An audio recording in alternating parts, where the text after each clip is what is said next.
বিশাল বর্ষা, সকাল থেকে কিছুই করতে পারলাম না। এদিকে কাজে বেরোতে হবে, তাই ইলিশ মাছের মাথা দিয়ে আজকে ঝিঙ্গে দিয়ে রান্না হবে, আর কিছুই আজকে রান্না হবে না। বিশাল বর্ষা।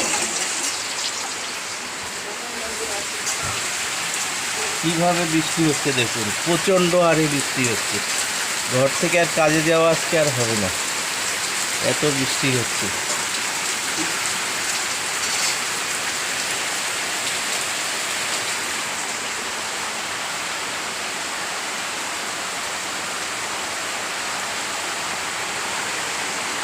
ঠিক আছে, কোথায় হয়েছে?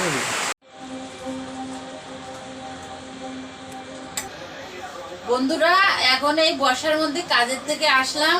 কাজ থেকে আসার পরে আমরা একটু চা করে খেয়ে নেব, খেয়ে তারপরে গিয়ে রান্না বান্নার দিকে যাব।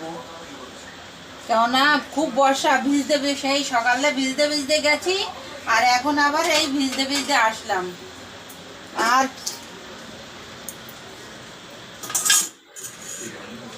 চাটা দেখেন কি সুন্দর হয়েছে,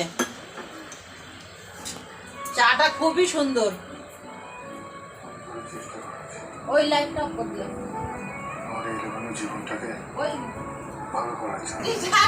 কোম্পানিতে নিয়ে গেছিলাম, আমরা সেলাইয়ের কাজ করি, তো রুটিটা ভাবলাম কি নষ্ট হয়ে যাবে, তাই আমাদের বাড়ির লোক আবার সেলাই করে রেখে দিচ্ছে। এখন সেলাই করলাম, তুলে তারপরে গিয়ে এখন রুটিটা খাবো।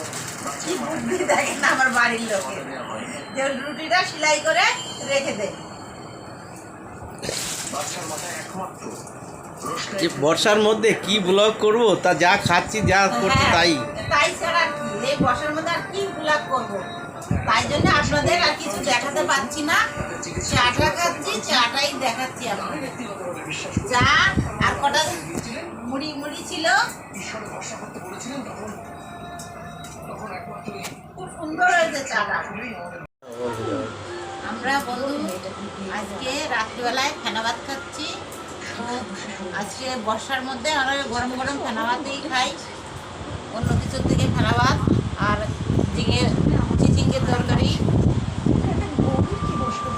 খুব ভালোই লাগে আমাদের। ফেনা ভাতটা সুন্দর লাগছে, মাঝে মাঝে আপনারাও খাবেন এবং খেয়ে দেখবেন কত সুন্দর লাগে। মুষলধারা বৃষ্টি হচ্ছে এদিকে, তো বললাম গরম গরম ফেনা ভাত করি।